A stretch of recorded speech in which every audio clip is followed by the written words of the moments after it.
Bus ప్రమాదంలో 19 మంది మృతి చెందినట్లు తెలిపారు ఏపీ రవాణా శాఖ మంత్రి మండిపల్లి రాంప్రసాద్ రెడ్డి. బస్సుకు సంబంధించి ఫిట్నెస్ పేపర్స్ అన్ని సక్రమంగానే ఉన్నాయన్నారు.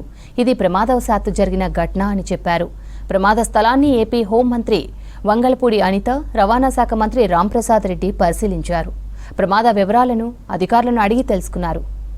ఇప్పటికీ 19 మంది మృతులను గుర్తించడం జరిగింది.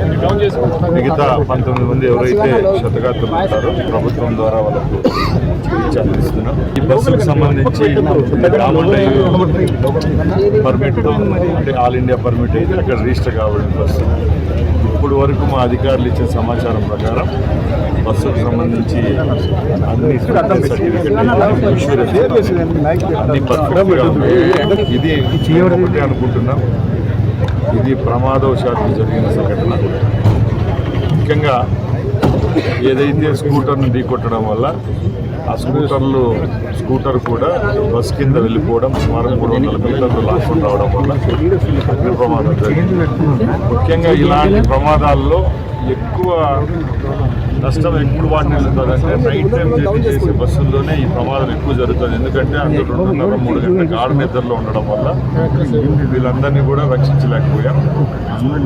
అది కూడా ఇప్పుడుండే బస్సుల యొక్క డిజైన్ పరిస్థితిని బట్టి కూడా ఆలోచిస్తే నైట్ టైం ట్రాన్స్పోర్ట్ చేసే స్లీపర్ బస్సుల్లో ఎక్కువ ఫ్లేమబుల్ మెటీరియల్స్ ఉంటాయి. లోపల ఉండే బెడ్షీట్స్ అనుకోండి, కర్టన్, కుషనింగ్ ఎక్కువ ఉండడం వల్ల కూడా మంట అనేది ఎక్కువగా వ్యాప్తి చెందడం వల్ల ఈ నష్టపరిణామం ఎక్కువగా ఉంది.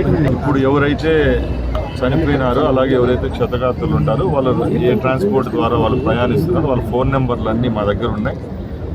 గౌరవ ముఖ్యమంత్రి గారు ఇప్పుడు దుబాయ్ నుంచి కూడా జస్ట్ ఇప్పుడే అధికారులు అలాగే మంత్రివర్గ సభ్యులతో అందరితో మాట్లాడటం జరిగింది. కుటుంబాలకు ఎవరికైతే చనిపోయినారో అలాగే క్షతగాత్రులు ఉంటారో వాళ్ళకి ప్రభుత్వం ఆదుకుంటుంది.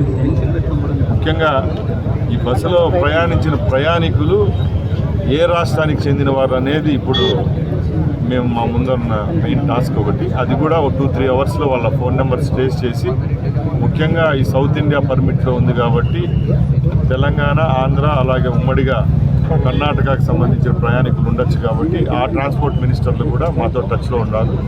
తప్పకుండా దీని మీద ఏ విధంగా ఈ సంఘటన జరిగిందనే దాని విషయంలో